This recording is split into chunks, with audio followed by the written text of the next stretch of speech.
Nako, may stock yung F-truck. Ang puno ng repolyo. Nangyari dun. So, ang daming repolyo. First class na repolyo. Dami. Titingnan natin yung situation dito. Ano, bangin na yun, no? Yun.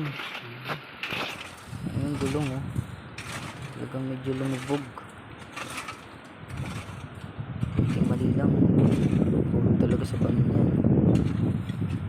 Yan, may malaking bato pala dun sa may harap.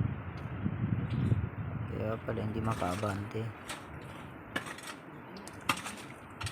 Paaga yung kabig. Kaya no, kailangan hukayin yung sa bilang gilid. Yung kanan, ayan, ang daming repolyo.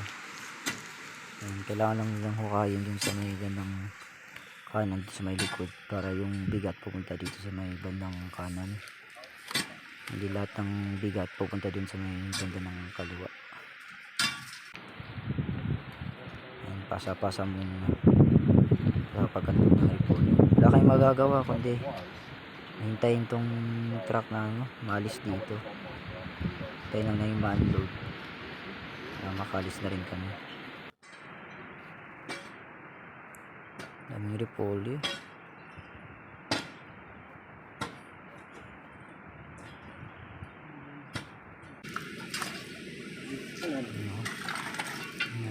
Hukay na kailangan talagang hukayin para kahit pa paano mabalanse yung bigat. Mas madali yung pag-atras ng sasakyan pag hukayin dito sa may badang likod.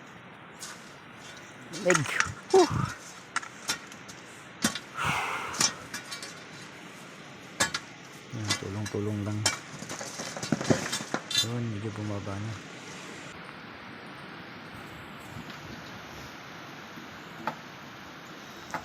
Kailangan naglagyan ng bato dun sa may yung kaliwa sa may likod ng gulong para pang support pag inatras yan. Mas madali makalis yung truck.